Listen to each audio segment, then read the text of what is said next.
नमस्कार, मैं संजीव सुमन। आप देखना शुरू कर चुके हैं न्यूज़ 24 बाइट। जैसा कि आशंका थी, आखिरकार वही हुआ। अरविंद केजरीवाल को जोर का झटका धीरे से लगा है। जैसा मैं आपको पहले की ही वीडियो में बताया था कि अरविंद केजरीवाल बहुत ही बुरी तरह से हारने वाले हैं और यह अब डिक्लेयर हो चुका है कि वो दिल्ली का ट्रांसफर पोस्टिंग और दिल्ली का बॉस कौन होगा उसको लेकर जो खेल चल रहा था लगभग 1-2 महीने से, उसका पर्दा गिरने वाला है।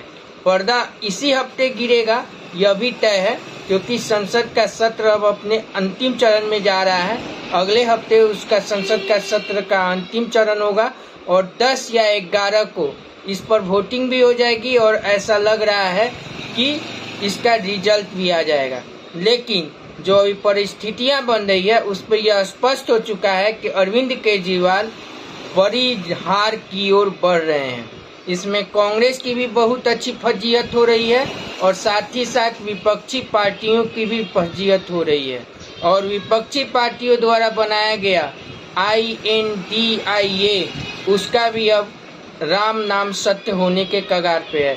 कगार पे मत समझिए, समझिए कि खत्म ही होने वाला है, क्योंकि जैसे ही संसद का सत्र 11-12 को समाप्त होगा, इस गठबंधन से पहले जो कूद के भागने वाला है उसका नाम है अरविंद केजरीवाल, क्योंकि आप पार्टी सिर्फ और सिर्फ इस महागठबंधन नहीं बल्कि इस INDIA के साथ तब तक है जब तक उसे दिल्ली का काम नहीं हो जाता।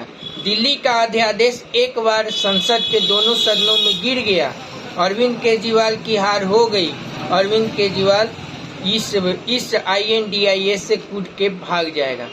मैं ऐसा इसलिए कहने जा रहा हूँ क्योंकि जैसा कि आप सब जानते हैं कि भारत के अभी जो स्थिति है, लोकसभा में 301 बीजेपी का अकेला बहुमत है और उनके सहयोगी दलों को मिलाकर यह आंकड़ा 335 पहुँच रहा है।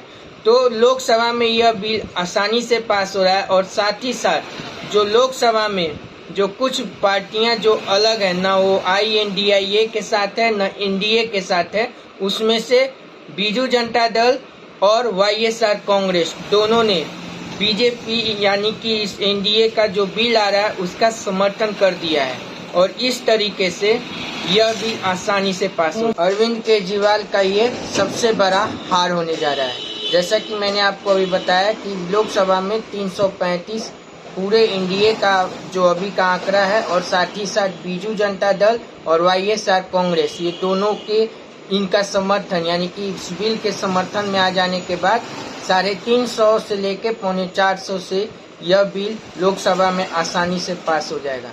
लेकिन जो बिल राज्यसभा में फंसा हुआ था उसका जो आंकड़ा आ रहा है वो अब लगभग क्लियर हो गया है। आपको बता दें कि राज्यसभा में बीजेपी के पास 99 सीट है और उनके सहयोगी दलों को मिला लिया जाए तो यह आंकड़ा 105 हो रहा है और साथ ही साथ एक सीट जो कुछ की पार्टियां हैं, जैसे कि आपको BSP हुआ और भी 1-2 पार्टियां हैं जो मिला के लगभग 3-4 सीटें हैं, वो भी साथ में आ जाएंगे।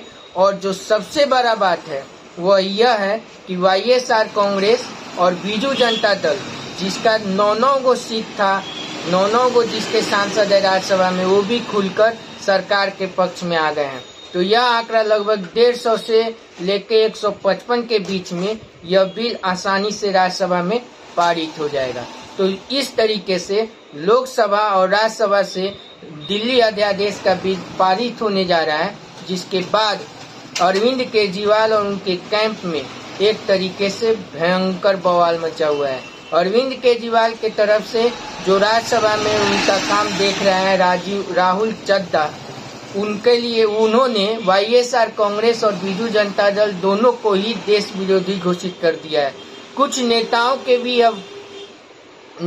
के भी कुछ वक्तव्य बाहर आने लगे हैं जो मैं आपको अगले वीडियो में बताऊंगा। लेकिन फिलहाल यही है कि बीजू जनता दल और YSR कांग्रेस भी खुलकर बिल के समर्थन में आ गया है और इस तरह से अरविंद केजरीवाल को उन्हीं की गोली से बहुत बड़ा सदमा लगने जा रहा है। तो इस तरह दिल्ली का बॉस कौन होगा, तो यह स्पष्ट हो गया है कि दिल्ली का बॉस गवर्नर ही होंगे, अर्थात दिल्ली पर केंद्र का ही राज चलेगा। अगर आपको हमारा यह वीडियो पसंद आया हो तो इसे लाइक कीजिए, कमेंट कीजिए और हमारे चैनल न्यूज़ 24 बाइट को जरूर सब्सक्राइब कर लें, क्योंकि कल एपिसोड दूसरा लेकर हम आ रहे हैं महायुद्ध 2024 का, जिसमें हम INDIA के बनने और UPA के खत्म होने की कहानी बताएंगे। तब तक मुझे यानी संजीव सुमन को आज्ञा दीजिए। नमस्कार।